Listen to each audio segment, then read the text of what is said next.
Hi everyone, it's me again and welcome back to my YouTube channel. So for today's video, I will teach you how to make garland kasi this month is graduation month. So if ever naghanap ka ng tutorial about kung paano ba gumawa ng garland para sa mga anak nyo, so this video perfect sa'yo. So if ever guys, kapag bago ka pa sa aking YouTube channel, huwag mo nang kalimutan mag-subscribe. Also click the notification bell para lagi kang ma-notify if ever may bago akong upload sa channel na ito. So without further ado, let's get started. So ngayon guys, ituturo ko sa inyo kung paano ko to ginawang garland ito. To be honest guys, super bilis na binta kong ganitong garland guys kasi made satin ribbon. So now guys, meron tayong dalawang color. So it depends na lang sa inyo kung anong kulay na gusto nyo. So meron din tayong parang hard carton guys, yung illustration board and yung congratulations pang center. So also we need scissor, then glue stick and glue gun. Then I have also carton guys na 8 cm yung length. So ito yung gagamitin natin guys para sa sukat. So mag-cut tayo ng 5 pieces sa yellow. Then 5 pieces din sa blue.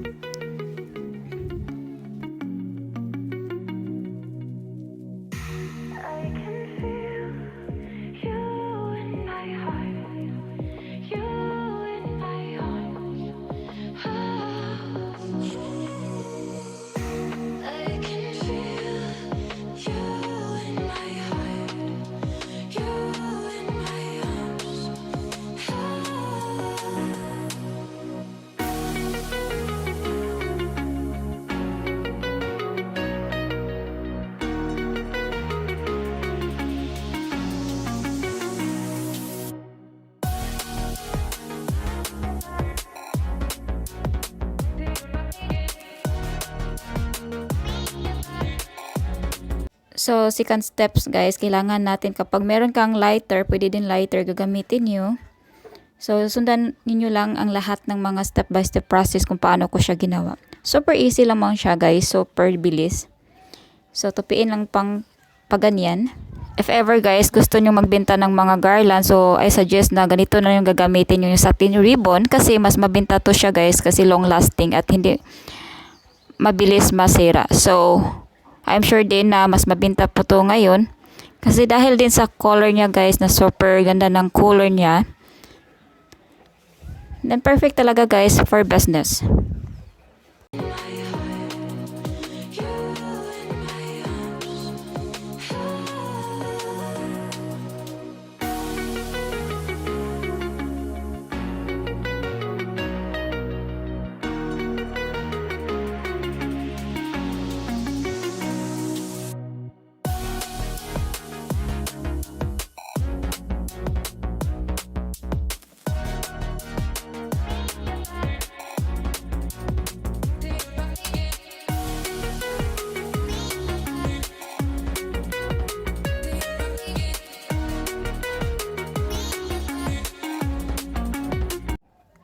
So, next steps guys, meron na tayong 10 pieces na 5 pieces na yellow and 5 pieces na blue. So, next steps is idikit natin sa carton, then lagyan natin ng stick glue.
Next naman, idikit natin yung congratulation na sticker guys dito sa center.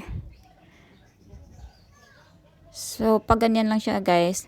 Then after that, need tayo ng half meter na para for necktie guys. So, ito yung ginamit ko na for necktie. So, half meter yan.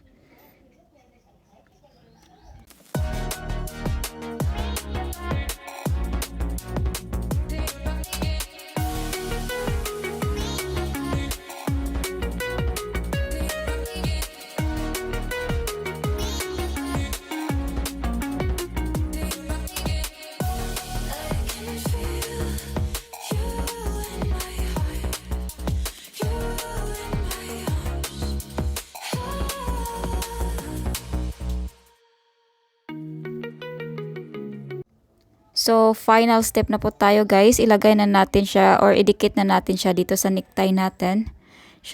Super bilis lang siya guys, and I'm sure na mas mabinta to sa inyo. So, ayan na guys. Finish na po tayo. So, diba super ganda? So, anyway, thank you so much guys for watching.